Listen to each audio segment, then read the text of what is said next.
இன்னைக்கு இளையராஜா வந்துட்டு ஸ்ரீவில்லிபுத்தூர் ஆண்டாள் கோவிலுக்கு அவரை வந்துட்டு கருவறையில் நுழைய தடை விதிக்கப்பட்டிருக்கு. அவரை வந்துட்டு அர்த்த மடத்துல வச்சு வெளியே போங்க, கருவறைக்கு முன்னாடி இருக்க அர்த்த மடத்துல வச்சு வெளியே போங்க என்று ஜீயர்கள் சொல்லிய இந்த செய்தி ரொம்ப சர்ச்சைக்குரியதாக இருக்கு. இது விதிமீறல் என்று சொல்லப்படுகிறது. இதை பத்தி இன்னைக்கு அதிகமா பேச போறோம். இன்னைக்கு நிறைய பேர் என்ன திட்ட போறீங்க, பல பேர் ஆதரவு தெரிவிப்பீங்க. அதற்கெல்லாம் அப்பாற்பட்டு நான் சொல்ல வேண்டிய கருத்தை இப்போ சொல்ல போறேன். ஆண்டாள் கோவில் சூடி கொடுத்த சுடர்குடியுடைய கோவில் அது.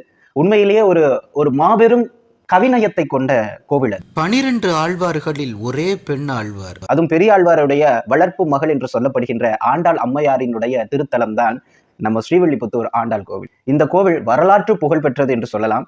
இன்னைக்கு ஸ்ரீவில்லிபுத்தூர் ஆண்டாள் கோவில்ல இருந்து மாலை வந்துட்டு திருப்பதியில் இருக்கக்கூடிய பெருமாளுக்கு சாத்தப்படுவதற்காக செல்கிறது. அதற்கான கதைகள் எல்லாம் உங்களுக்கு தெரியும். தேவைப்பட்ட கமெண்ட் செக்ஷன்ல சொல்லுங்க, நம்ம கண்டிப்பா வந்துட்டு அதை சொல்லலாம். ஆண்டாள் என்று சொன்னாலே மார்கழி திங்கள் மதி நிறைந்த நன்னாள், அந்த பாடல்கள் நம்மளுடைய எண்ணங்களுக்கு வந்து போகும். அந்த சூடி கொடுத்த சுடர்குடியுடைய கோவிலுக்கு நம்மளுடைய இசைஞானி